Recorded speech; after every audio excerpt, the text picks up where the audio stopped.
I used to be a contractor. Practical. Skeptical. I believed in measurements.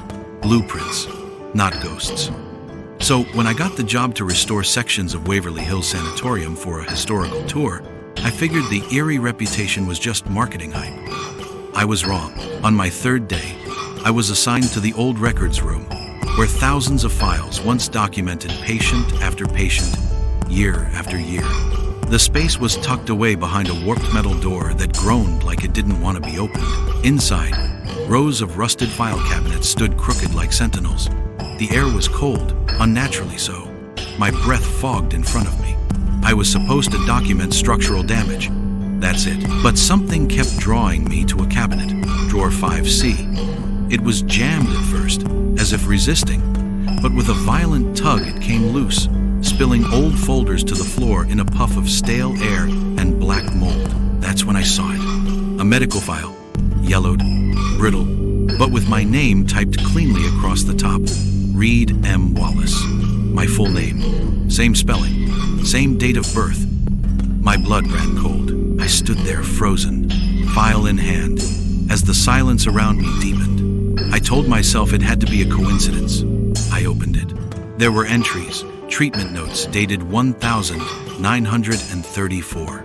Diagnosed with pulmonary tuberculosis, advanced. Same birthday. Same next of kin as my actual parents. There were even progress notes. Deterioration. Isolation. Failed surgery.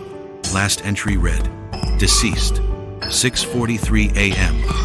There was a photograph clipped to the back. It was grainy, faded, but it was unmistakably me. I stumbled back, dizzy, the file still in my hands. That's when the room changed. The light dimmed, the walls began to pulse faintly, and something behind me whispered, "We tried to save you." I spun around, no one, but the air shifted, heavy, oily. I tried to leave, but the door wouldn't budge. My flashlight began flickering, and in the strobe I saw movement. White coats, dozens of them. Doctors, orderlies, faces half missing, others burned, mouths hanging open, silent, watching. Then came the gurney. It rolled out of the shadows by itself, the rusted wheels screeching across the tile. On it, something wrapped in a stained sheet. I knew it was me before I even pulled it back. Same face, same scar on the cheek I got in high school, but the eyes were open, and they moved. The corpse whispered, "You shouldn't have come back." I screamed, pounded on the door. Then it opened on its own, revealing only the pitch-black hallway. I didn't look back. I ran, the file still clutched in my fist. I didn't stop running until I was outside in the daylight, gasping. When I looked down, the file was gone. But my name was still printed on the palm of my hand in faint ash-colored ink, as if someone had stamped it. I quit the job that day, but sometimes, in my dreams, I hear the gurney coming again. Closer, closer, and someone whispering, "You died here." I was the new guy on the maintenance crew at Waverly Hills. The building had been repurposed for historical tours, but we still had to check for structural damage and seal off unsafe areas. Everyone on staff had their own strange story about the place. I figured they were just trying to scare the rookie. But then, someone mentioned Room 0. "You'll hear about it," the janitor muttered. "Just don't go looking for it." Of course, I did. There was no Room 0 on any blueprint. I spent my breaks sneaking through old corridors, checking behind false walls and rusted utility doors. Then one morning, the West Wing hallway had a door that hadn't been there the day before. It was bolted shut with a padlock that looked ancient and crusted over with rust. But the nameplate read, Room 0. I didn't tell anyone. I came back that night with bolt cutters. The air grew colder the moment I snapped the lock. The door groaned open, revealing a descending staircase, tight, spiral, and pitch black. My flashlight flickered the deeper I went. The air was thick and heavy, like I was walking into someone's lungs. At the bottom was a room with walls tiled in grimy white, half of them cracked open like eggshells. There were restraints bolted to the floor, stains I didn't want to identify. An old operating lamp flickered to life without being touched. And then I heard the breathing. It didn't sound human. It was gurgling, like something drowning slowly. I turned. Just rows of rusty beds and A figure standing at the far end. It was a man, or what used to be. Skin tight over bone, tubes still hanging from his wrists and neck. His eyes had no lids. They stared, dry and cracked, directly into mine. "I never left," he whispered. Then the lights cut out. I turned and ran up the stairs, tripping and scraping my palms on concrete. When I emerged, the door slammed shut behind me, but there was no lock, no hinge, no nameplate. Just smooth wall, as if room 0 had never been there at all. I took the Waverly Hills restoration night shift for the Solitude.